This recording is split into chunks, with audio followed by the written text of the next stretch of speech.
Hey everybody, I'm back with an update video. I just wanted to check in and let y'all know how I'm doing and also for the archive.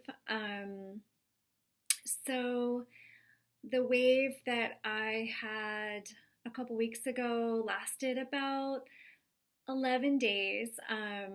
In the first few days, I was having waves in the wave, and then it did die down. And then I eventually started to come back and come back and come back to kind of like a baseline. Still having symptoms or sensations. I've been calling them spicy sensations. However, much more manageable days. I feel really grateful that last week I was able to work totally fine, and this week so far, well, it's already Thursday, so that's been nice. I'm continuing to do a lot of meditation. I found actually that meditation has been the biggest coping skill for me, because, I mean, not only is it very relaxing, so I get to, down regulate my nervous system and like cool down and, stop the whatever thoughts, negative thinking, or what if thoughts that are going on that are actually producing more adrenaline and cortisol. Not only does it help for that, but it's also helping me see just how temporary things are. So I think before I started a mindfulness practice, and I've been doing it now for a few months, pretty religiously. And before that, I was doing mindfulness as well. It's just that I've kind of I'm doing this now daily. Previous to that, I would probably have entertained a lot more of the narrative that whatever sensation was in my body that was uncomfortable, or what I now call spicy, I would go down the rabbit hole with that and get into a loop around it, and then produce more cortisol and more anxiety. And then of course that symptom then gets bigger, because whatever you put your attention on, it's going to get really big. And the reason why I know that is because of mindfulness meditation. So when I'm sitting in meditation, I'm sitting for 20 minutes, 30 minutes, 40 minutes. I'm noticing all these spicy sensations all through my body, but I'm also noticing that they change. So I have something that's really, really, really uncomfortable, but then it has a life of its own. It kind of comes and it goes. And then maybe it'll pop into my shoulder, and then it's in my knee, and then it's like a cascade through my whole body, but that cascade has its own life cycle. Also, my thoughts have their own life cycle. So I'm just watching all these things move through my body and just kind of realizing, I guess this is the whole point in meditation, is realizing the impermanence of all of it. Like we say to ourselves all the time, this too shall pass, this too shall pass. But when I'm feeling in the meditation, I'm going, okay, it's coming, it's going, it's coming, it's going, it's in my head.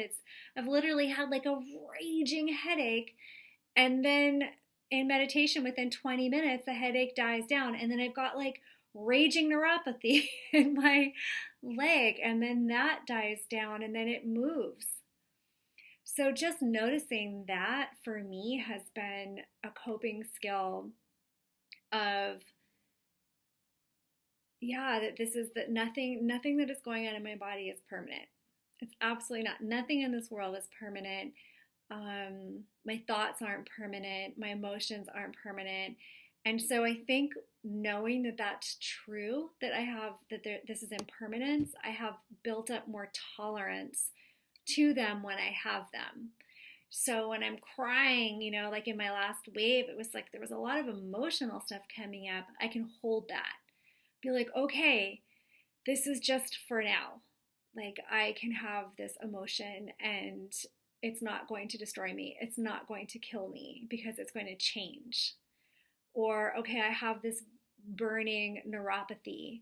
It's not going to be like this forever. It's going to change. So while I have it, I can better hold it.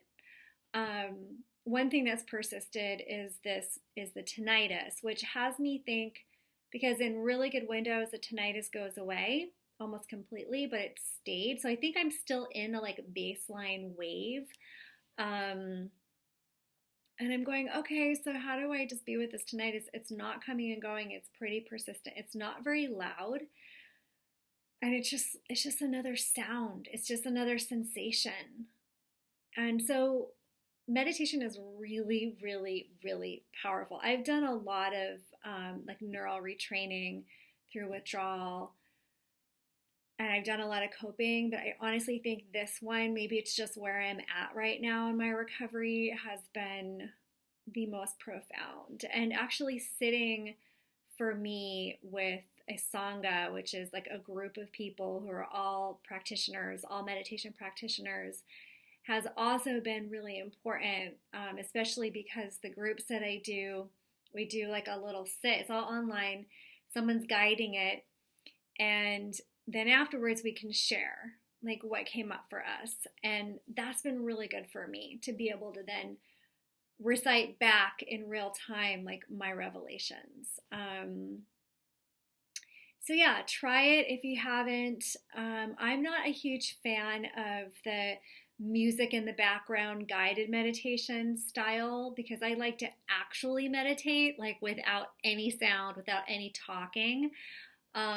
So I prefer like a little bit of meditation guidance in the beginning and then I actually go into meditation. However, you can do guided meditations. You can look on YouTube. There's groups online. If you just type in like mindfulness meditation online, all kinds of things are going to come up. But just give it a try. Tell me what you think and let me know if this is a tool that's useful for you. And I will see you on the next video. Okay, peace, everybody. Take care.